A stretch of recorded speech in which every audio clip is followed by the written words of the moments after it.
car. Chad Green, who is in the field, is next to Chris King, who isn't. Terry Haddock is on the bump with a 4:10. Chris King has run 4:13, and incidentally, his last run was at 4:13 in the Howard's Cam Dodge.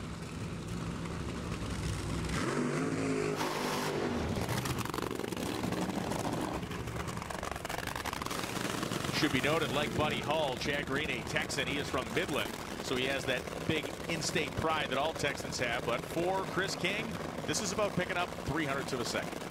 Yeah, and you just saw Buddy Hull and how close he got. So the potential is there. I mean, they've done it before.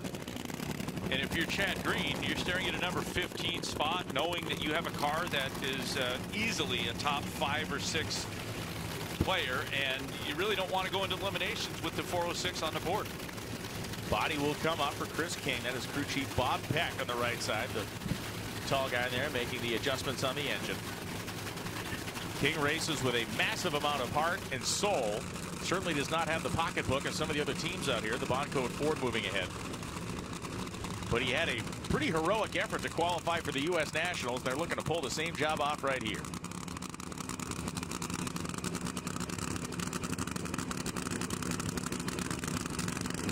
Terry Haddock waiting in the wings to find out if he is going to have to fight his way back into this field.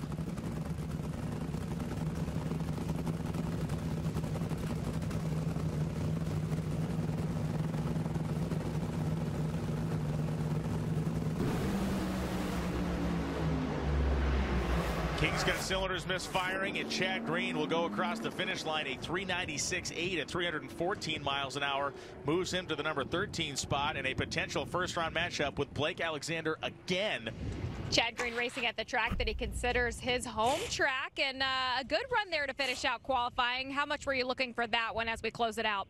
Oh, we was looking for that one so bad. I mean, we've been really goofing it up here all weekend. Haven't made a good run yet until this one, so it's hot out here. We got a lot of people here, a lot of our friends here hanging out. We really want to do good and put on a show for them. So happy we was able to get that last one in so we can have something to work off for tomorrow. It's going to be hot tomorrow, a lot like this, so we'll see how it shakes out. As much as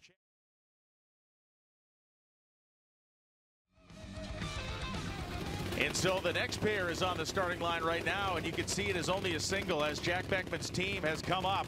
It will be Chad Green, a solo to run down here. The Bond Coat Boxo Tools Mustang.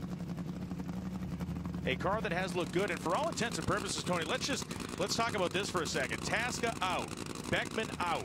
This means that Austin Prock, the closest anybody was 105 points, and it's just going to get even deeper a trench with each run that they cannot make today, and he can.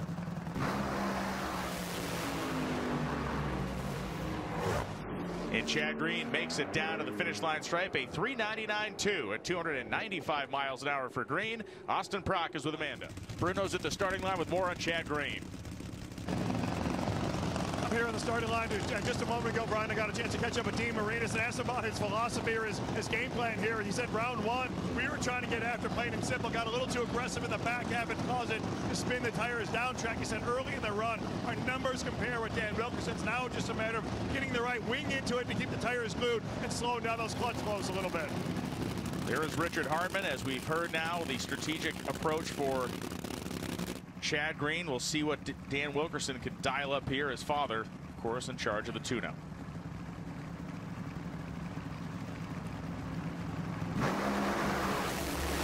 Cylinders out for Green, and that'll do it. Dan Wilkerson is heading to the semifinals. 394.4, 394.5, 394.5, and a 394.4 won this round. Don't forget, I think the farther that